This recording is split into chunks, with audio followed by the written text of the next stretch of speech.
मिथुन राशि के सभी व्यक्तियों के लिए ये सप्ताह बहुत महत्वपूर्ण होने जा रहा है। 4 ग्रहों का गोचर चेंज होकर के एक साथ आपके 8th हाउस में आने वाला है। सबसे पहले अगर एक ग्रह का भी गोचर चेंज होता है तो उसका बहुत इफेक्ट आता है। और अभी तो क्या है कि सूर्य, मंगल, बुध और शुक्र 4 महत्वपूर्ण ग्रह एक साथ आपके 8th हाउस में आ जाएंगे। और 8th हाउस अकेला ऐसा भाव है जो देखने में बहुत बुरा लगता है। ऐसा लगता है कि त्रिक भाव में इसलिए खराब है, लेकिन जब ये देने पे आता है तो अचानक बहुत सी अच्छी अच्छी चीजें इससे मिलती हैं। किसी के जीवन में सडन राइज होता है, अचानक से किसी को कुछ मिला और रातों रात अगर कोई बन गया करोड़पति, तो कहीं ना कहीं उसमें 8th हाउस का योगदान भी हो सकता है। तो दोस्तों, आइए देखते हैं कि आगे और क्या क्या आपके भाग्य में लिखा है इस आने वाले समय के अंदर, आने वाले सप्ताह में। देखिए, सबसे पहले वीक की जो शुरुआत है वो हो रही है 12 तारीख से। 12 से और 18 जनवरी के बीच का ये सप्ताह रहेगा। 12 तारीख को 5th हाउस में चंद्रदेव विराजमान रहेंगे। 5वें घर में चंद्रमा, तुला राशि में, शुक्र की राशि में। देखिए, चंद्रमा को धन का नैसर्गिक कारक मानते हैं। शुक्र जो है ये सुख और धन के कारक है। जीवन में जितनी भी लग्जरी हमें मिलती है वो देने वाले कौन है? शुक्र। शुक्र और चंद्रमा का ये संयोग 5th हाउस में बहुत बढ़िया संयोग है। आप ये मान के चलिए, सप्ताह की जो शुरुआत है आपके लिए बहुत शानदार है। कहीं से भी फाइनेंशियली कुछ बेनिफिट मिलने का योग बनता है, पैसा आपके पास आएगा। अगर आप परेशान हो, कोई लोन नहीं हो पा रहा, कहीं से पैसा नहीं आ पा रहा, किसी को पैसा दे दिया वापस नहीं कर पा रहा है, 12 और 13 तारीख को प्रयास कीजिए। 2 दिन आपके लिए बहुत पॉजिटिव है, आकस्मिक धन लाभ का योग बनता है। दूसरी चीज, 5th हाउस के बहुत ज्यादा स्ट्रांग होने से, चंद्रमा के यहाँ होने से, जो भी रिलेशनशिप इश्यूज होते हैं, झगड़े ज़्यादा होते हैं आपस में, मान लीजिए कि आपका कोई रिलेशनशिप है, झगड़ा बहुत होता है, तो वो सब झगड़े अभी दूर होने का समय है। जिन लोगों की मैरिड लाइफ में प्रॉब्लम्स आ रही है, रिश्ता तय नहीं हो पा रहा या होने के बाद बड़ी दिक्कतें हैं, उन लोगों के लिए भी ये सप्ताह बहुत खास रहने वाला है। और स्पेशली 12 तारीख और 13 तारीख, 12 और 13 का ये जो समय है, ये संतान से लाभ देगा, एजुकेशन में प्रॉफिट देने वाला है, शिक्षा बहुत बढ़िया रहेगी। अगर कोई कंपटीशन एग्जाम देते हो तो उसका रिजल्ट पॉजिटिव आएगा। वो एग्जाम दोगे तो एग्जाम होगा बहुत अच्छा, परफॉर्मेंस आपकी काफ़ी अच्छी रहेगी। ये जमीन या मकान से भी प्रॉफिट देता है, क्योंकि 4th हाउस से 5th हाउस सेकेंड हाउस है। भावत भावम के सिद्धांत के अनुसार जब सेकेंड हाउस ज़्यादा स्ट्रांग होता है 4th हाउस से, तो उस व्यक्ति को जमीन से लाभ होता है। इस समय पर रियल एस्टेट से जुड़ा कोई काम करना, जमीन की खरीद फरोख्त करना, ये आपके लिए फायदेमंद हो सकता है। ओवरऑल इन 2 दिनों में कोई भी काम कर सकते हो, रिजल्ट अच्छा जाएगा। 14 और 15 ये 2 दिन में 6th हाउस में चंद्रमा विराजमान रहेंगे वृश्चिक राशि के अंदर। थोड़ा सा टेंशन स्ट्रेस वाला दिन हो सकता है। हालांकि छठे घर में चंद्रमा का गोचर होता बढ़िया है, लेकिन फिर भी कहीं ना कहीं आपको पुरानी चिंता दे सकता है, मन में बहुत असमंजस दे सकता है, ये काम करूं या नहीं करूं। पुराने लोग आके परेशान कर सकते हैं आपको, या फिर बहुत पुरानी कोई चिंता दिमाग में अचानक से स्ट्रेस क्रिएट कर सकती है आपके। बहुत स्ट्रेस मत लेना, रोग से सावधान रहना। स्पेशली मानसिक बीमारियां जितनी भी है, जिन लोगों को बहुत एंजाइटी, स्ट्रेस, टेंशन रहता है, उन लोगों को स्पेशली अभी ध्यान रखने की आवश्यकता है, क्योंकि ये 2 दिन 14 और 15 उनको कुछ परेशान कर सकते हैं। अगर कहीं ट्रैवल करना है आपको, ट्रैवल के हिसाब से ये समय आपका ठीक बनता है, यात्रा करोगे लाभ होगा। खर्चे उतने ज़्यादा नहीं रहेंगे, थोड़े कम ही रहेंगे। आपको मामा साइड से कोई खराब खबर सुनने को मिल सकती है, मामा, नाना, मौसी, इस तरफ से, उन लोगों का भी ध्यान आप रखिएगा। 16, 17, 18 इन 3 दिनों में 7th हाउस में चंद्रमा का गोचर रहेगा। हालांकि 4 ग्रह अभी चंद्रमा के साथ हैं, लेकिन 1 बाई 1 सब ग्रह चले जाएंगे, क्योंकि 12 तारीख को शुक्र का चेंज हो गया धनु से मकर में। उसके बाद 14 तारीख को सूर्य देव चेंज हो जाएंगे, 15 को मंगल चेंज हो जाएंगे और 17 को बुध भी चेंज हो जाएंगे। अंत में अकेले चंद्रमा इसी भाव में बचेंगे, 16, 17 और 18। 18 तारीख का दिन बहुत सेफ्टी से, बहुत सावधानी से निकाल देना। हमने यहाँ लिखा भी है कि 15 तारीख और 18 तारीख, ये 2 दिन आपके लिए विशेष खराब है। 18th में क्या रहेगा, एक तो क्षीण चंद्रमा का इफेक्ट रहेगा और एक चंद्रमा अकेले रहेंगे। और कहीं ना कहीं चंद्रमा का अकेले रहना बहुत अच्छा नहीं होता है। ऐसी स्थिति में मेंटली परेशान हो सकते हो, स्ट्रेस, एंजाइटी हो सकती है, व्यापार में हानि हो सकती है, जीवन साथी से झगड़ा हो सकता है, पार्टनर्स के साथ में डिस्प्यूट हो सकता है, थोड़ा सा हेल्थ इश्यूज भी क्रिएट हो सकते हैं, क्योंकि सप्तम भाव मारक भाव भी है। तो अगर कोई पहले से बीमारी चल रही है, कफ कोल्ड हो रखा है आपको अभी, तो बढ़ा हुआ रहेगा, जरा सा ध्यान रखना आपके लिए बढ़िया रहेगा।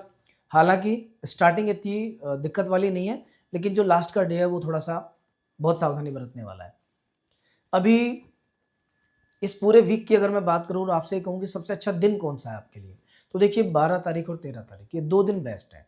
और अगर सबसे खराब दिन की बात करें कि कौन सा दिन है, तो 15 तारीख और 18 तारीख, इन दोनों में भी 18th का जो डे है वो ज़्यादा खराब है। तो 15th एंड 18th दोनों दिनों के अंदर सावधानी के साथ में अपना समय आप निकालिएगा। अब एक बार बात करते हैं कि ये जो 4 ग्रहों का जो परिवर्तन हो रहा है और 4 ग्रह एक साथ इकट्ठे आपके 8th हाउस में आ गए, इससे क्या होगा? देखिए राशिफल अपनी जगह पे है, लेकिन 8वें घर में 4 ग्रहों का आना और उनमें से एक ग्रह अपनी उच्च राशि में आ रहे हैं मंगल, 15 तारीख के दिन, बहुत शानदार योग है। क्या होगा इसमें? 8वां घर होता है गुप्त रहस्यों का, अचानक धन लाभ का, ये होता है मेडिटेशन का, अपने इष्ट के प्रति लगाव कितना आपका उस चीज का, इंट्यूशंस का। तो धीरे धीरे देखना आने वाले महीने भर में आपको ऐसा फील होगा जैसे आपका इंट्यूशन बढ़ता जा रहा है, मतलब जैसा सोचेंगे वैसा वैसा आपके साथ हो सकता है। किसी को कुछ कहा तो सच भी हो सकता है। कहीं से अगर आप उम्मीद कर रहे हैं कोई पैसा आने की और आपको ऐसा लगता है कि मेरा सडन कोई बहुत बड़ा काम हो सकता है, तो ये 1 महीने में काम कोई हो सकता है। तो ऐसा कोई भी काम जहाँ से बहुत सारा पैसा एक साथ मिलता हो और उसके लिए आप प्रयास कर रहे हो, जैसे लॉटरी जैसा पैसा, शेयर मार्केट से अचानक पैसा, ऑप्शन फ्यूचर एंड ऑप्शन के मार्केट से पैसा, ये सब काम इस समय पे होते हैं।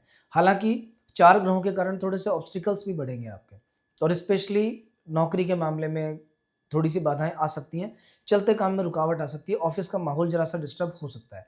लेकिन फिर भी मंगल चूँकि स्वराशि में है इसलिए बहुत ज़्यादा दिक्कत आपको नहीं आएगी। अभी देखिए जो ग्रह का परिवर्तन हो रहा है, सबसे पहले जो जैसे मंगल का जो चेंज हुआ, ये मंगल का चेंज आपके लिए ठीक है, क्योंकि मंगल अपनी उच्च राशि में आए हैं। लेकिन शुक्र का 8वें घर में जाना खराब है। शुक्र 8th हाउस में शुक्र एक स्त्री ग्रह है, पॉजिटिव प्लैनेट है, शुभ ग्रहों में इनकी गणना होती है और ये 8th हाउस में जाके फँस जाते हैं। यहाँ शुक्र के आने से क्या होता है कि घर में जो महिलाएँ हैं, वो परेशान रहती हैं। महिलाओं के साइड से नुकसान होने का डर भी रहता है। आपकी मदर हो सकती हैं, बहन हो सकती हैं, वाइफ़ हो सकती है, बेटी हो सकती है। इन रिश्तों से जुड़ी परेशानी आपके सामने आ सकती है इस आने वाले लगभग 15-20 दिनों के अंदर। अगर आप जॉब करते हैं, ऑफिस में बॉस या कलीग फीमेल्स हैं, उनसे सावधान रहना। उनके साथ में आर्गुमेंट हो सकता है, झगड़ा हो सकता है। वहाँ भी थोड़ी-सी दिक्कत आपको आ सकती है। बुध का अष्टम भाव में आना ज्ञान देता है। ऐसा व्यक्ति जो होता है उसे एकांत प्रिय होता है। उसकी इच्छा करती है मैं कुछ नया सीखूँ, कुछ नया पढूँ। स्पेशली अगर आप 8th हाउस का बुध ज्योतिष में भी रुचि देता है। अगर आप एस्ट्रोलॉजिकल साइंसेज या स्पिरिचुअल साइंसेज पढ़ना चाहते हैं, तो कहीं न कहीं ये समय बहुत अच्छा है। इस समय ज्ञान अर्जित करने के हिसाब से ये समय ठीक है। लेकिन अगर आपको नसों की प्रॉब्लम्स है, नर्व सिस्टम से जुड़ा कोई बीमारियां हैं, हाथ-पाँव की नसें पेन करती हैं, तो थोड़ा सँभल जाना क्योंकि अष्टम भाव के बुध आपको थोड़ा दर्द दे सकते हैं, थोड़ी परेशानियाँ दे सकते हैं। व्हीकल वगैरह है, थोड़ा सेफ्टी से चलाना, ओवरऑल बाकी और कोई नुकसान आपको ऐसा है नहीं। मिथुन राशि को भी बृहस्पति लग्न में चल रहा है। देवगुरु बृहस्पति जब लग्न में चलते हैं तो मान सम्मान भी बढ़ाते हैं और परेशानियों से रक्षा करते हैं। तो बहुत बड़ी समस्या आपके साथ अभी नहीं हो सकती है। मतलब कोई भी प्रॉब्लम अगर आएगी आपको तो ज़्यादा बड़ी नहीं बन पाएगी। 10th हाउस में शनि है, शनि 7th हाउस को देख रहे हैं। दाम्पत्य जीवन का ध्यान थोड़ा-सा रखिएगा। दाम्पत्य जीवन में कुछ-कुछ प्रॉब्लम्स थोड़ी-थोड़ी आ सकती हैं क्योंकि शनि की दृष्टि यहाँ पे खराब होती है। मैनेजमेंट के जितने भी लोग हैं कि जो मैनेजमेंट में काम करते हैं, अभी उनके लिए टाइम बढ़िया है क्योंकि मंगल जैसे ही अच्छा होगा तो मंगल मैनेजमेंट मजबूत करता है। तो आप भी अगर मान लीजिए मैनेजर पोस्ट पे काम करते हैं कहीं पे प्राइवेट सेक्टर में, तो कहीं न कहीं आपके लिए टाइम पहले के कंपैरिजन में बेटर आया है। मिथुन राशि के जितने भी जातक इस वीडियो को देख रहे हैं, उन लोगों को मैं एक बात कहना चाहूँगा कि मिथुन राशि की 2 समस्याएँ सबसे बड़ी हैं। पहली बात तो उनका ज्ञान उनका दुश्मन होता है क्योंकि मिथुन राशि के लोगों को नॉलेज बहुत ज़्यादा होती है, पढ़ने का शौक बहुत ज़्यादा होता है। और कभी-कभी क्या होता है कि डिफरेंट डिफरेंट फील्ड में एजुकेशन लेने के चक्कर में या नॉलेज गेन करने के चक्कर में किसी एक फील्ड में एक्सपर्टाइज होने में दिक्कत आती है। मतलब कोई एक फील्ड पूछा जाए कि आप किस चीज़ में महारत रखते हैं, कौन से फील्ड में आप एकदम एक्सपर्ट हैं, तो वहाँ थोड़ी दिक्कत आती है। तो कोशिश कीजिए कि कोई एक फील्ड पकड़ के उस फील्ड को डिटेल से आप पढ़िए। उसमें जितना ज़्यादा अभ्यास करेंगे उतना आपके लिए फ़ायदेमंद होगा। दूसरा, बहुत ज़्यादा आर्ग्यूमेंट आपको नहीं करना चाहिए। मिथुन राशि ऐसी है कि ऐसे लोगों को ज्ञान के कारण ऐसा लगता है कि हम सही कर रहे हैं, सामने वाला गलत कर रहा है और इसीलिए कभी-कभी लोगों से झगड़े हो जाते हैं। तो जब भी आपको ऐसा लगे कि सामने वाला अपनी बात नहीं समझ रहा तो उससे बहस मत करना, उससे आर्ग्यूमेंट मत करना वरना वो नुकसानदायक आपके लिए रहेगा। और तीसरी चीज़, द्विस्वभाव राशि है। ये करूँ या नहीं करूँ, करूँ या नहीं करूँ, ये असमंजस बहुत चलता है। बेसिकली आपका जो नेचर है वो व्यापार का नेचर है, नौकरी लंबे समय आपसे नहीं हो सकती। तो अगर कोई व्यापार का मन बने तो बना लेना, और कभी कोई डिसीजन लेना हो तो उसमें ये मत सोचना कि मैं ये काम करूं कि नहीं करूं, जो भी करना है इधर या उधर वो तुरंत निर्णय ले लीजिएगा, वरना इसी में पूरा समय निकल जाता है और व्यक्ति कहीं नहीं पहुंच पाता है। और एक और बात चलते चलते, आपकी राशि के स्वामी हैं बुध। बुध के देवता होते हैं भगवान गणपति। अगर आप चाहते हो कि आपके जीवन में उन्नति हो, विघ्न बाधाएं नहीं आए और केवल आप राइज करो, तो सबसे अच्छा रहेगा कि आपको प्रतिदिन गणेश जी की पूजा करनी चाहिए। गणेश चालीसा का एक पाठ आप नियमित किया करो। और अगर आप संस्कृत के विद्वान हैं या संस्कृत पढ़ना जानते भी हैं तो गणपति अथर्वशीर्ष पढ़ना सीख लो, ये जीवन में बहुत काम आएगा। इसके बहुत सारे फायदे आपको हैं। तो प्रतिदिन गणपति अथर्वशीर्ष का एक पाठ भी आप कर सकते हो। ग्रीन कलर आपके लिए बहुत अच्छा है, एकदम रेड कलर को थोड़ा सा अवॉइड किया करो। दोस्तों, अगर आपके जीवन में कोई समस्या चल रही है और आप समाधान चाहते हो या अपनी कुंडली का प्रॉपर एनालिसिस कराना चाहते हो, तो आप दिए गए नंबरों पर संपर्क कर सकते हो। और कंटिन्यू हमसे जुड़ने के लिए आप हमारे चैनल को सब्सक्राइब भी कर सकते हैं। नमस्कार।